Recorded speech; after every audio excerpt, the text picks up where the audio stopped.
Some stories begin with a single, troubling question. This one begins on the water. It is a story about a son. It is about his mother. And it is about a boat trip that ended with only one person coming back.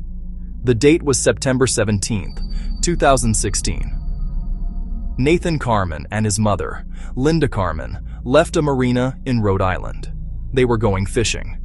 They were on Nathan's 31-foot aluminum vessel named the Chicken Pox. It was supposed to be an overnight trip, a simple outing for a mother and her son. But something went wrong out on the open ocean. The next day, no one heard from them. The alarms were raised. The Coast Guard began a search. They covered a vast area of the Atlantic. They looked for the boat and for any sign of the two people who were on it. The search went on for days. It was a massive effort. Planes, cutters, and helicopters. But the ocean is large. It does not give up its secrets easily. The searchers found nothing. Not the boat, not Linda Carman, not her son, Nathan. For a week, there was only silence from the sea. Family and friends waited. They hoped. The public watched the news reports. A mother and son lost at sea. Then, a week later, a freighter spotted something. A small, inflatable life raft. It was drifting far from the focused search, more than 100 nautical miles south of Martha's Vineyard. Inside was a man. He was alive. It was Nathan Carman. He was alone. He told his rescuers a story. His boat took on water suddenly and sank quickly. He had food and water on the raft. He said he did not know what happened to his mother, only seeing her in the cockpit as the boat went down. Nathan was rescued and brought to land. His story was the only account of what happened. But investigators had questions. Why did the boat sink so quickly? Why was Nathan the only survivor? One detail emerged. Nathan had removed trim tabs and drilled new holes below the waterline, later filling them with epoxy. He was found far from where they planned to fish. Did drift patterns fit his story, or suggest something else? This was not the first time Nathan Carman was connected to a family tragedy. You have to go back to 2013, December 20th. His grandfather, John Chakalos, a wealthy real estate developer, was found shot to death in his home. No signs of forced entry. Nothing appeared stolen. Nathan had dinner with him the night before, making him a person of interest, but no arrest was made. A warrant was sought, but never signed. The case went cold. No arrests. When Linda disappeared at sea, that old story returned. 2 deaths, both wealthy, both connected to Nathan. Investigators in both cases began to talk, asking, 2 separate tragedies, or parts of a darker single story? The questions were unavoidable. Who is Nathan Carman? He's been described as highly intelligent and on the autism spectrum, often solitary, with intense interests. Capable, but struggling with social connections. That is not a crime. It's part of who he is. His family relationships were complex, arguments over money and his future. He didn't follow a traditional path. He bought horses. He fixed boats. He lived a life that was his own. It led to conflict. His mother and grandfather worried, tried to support him, but disagreed about how he should live. After his grandfather's death, the bulk of the estate, about $44 million, was for his 4 daughters, including Linda. If Linda died, her share, about $7 million, would pass to her only child, Nathan. Nathan denied any wrongdoing and spoke calmly to the media. Fair or not, some saw his demeanor as unusual, fueling suspicion. Money is often at the heart of complex family disputes, and in the Carman case, it is a central theme.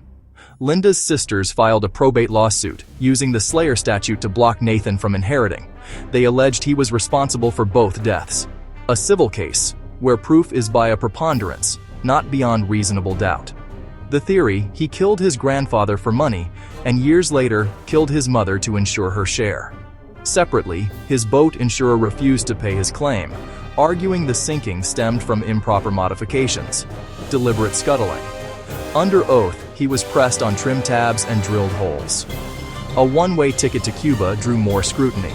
In 2019, a judge ruled his modifications made the Chicken Pox unseaworthy and led to its sinking. A civil finding, but a blow to his credibility. The legal walls were slowly closing in. For years, no charges. Then, in May 2022, everything changed. A federal grand jury handed up an indictment. Nathan was arrested. He was charged with murder on the high seas in his mother's death and multiple counts of fraud tied to inheritance and insurance. A stunning development, what investigators and family had awaited. The indictment laid out the theory. In 2013, he shot his grandfather. In 2016, he planned to kill his mother at sea. It alleged boat tampering, a long-running scheme to obtain millions, and finally accused him of being a killer. Nathan pleaded not guilty. A federal trial was set. Life in prison was on the line.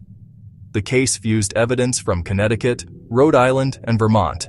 Boat modifications, motive, the rescue's circumstances, and the shadow of an unsolved murder. Even with an indictment, unknowns remain. The biggest is Linda Carman. Her body has never been found. Without a body, prosecutors ask jurors to infer. Was she swept away as the boat sank, or did something else happen? The ocean holds its secret. Another unknown. The gun used to kill John Shakalos, believed to be a Sig Sauer Nathan once bought but reported lost. There is motive and opportunity, but no recovered murder weapon, no smoking gun.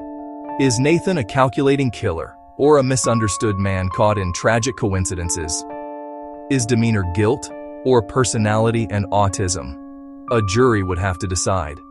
The chickenpox, somewhere on the Atlantic floor, could answer many questions, if found. So the boat remains lost. Its story told only by the one person who survived, a story many people do not believe. This story took a final turn. In June 2023, while awaiting trial, Nathan Carman was found dead in his jail cell.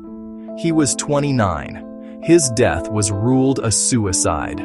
There would be no trial, no verdict. For the family, another layer of tragedy. Their quest for justice halted, suspicions left without legal resolution. The criminal case was dismissed. In the eyes of the law, he died presumed innocent. We have facts, timelines, motives, suspicions, and civil rulings, but no definitive criminal verdict. What happened in that house?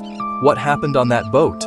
Only one person knew for sure, and now he is gone. A modern tragedy of wealth, family, and death, ending with more questions than answers.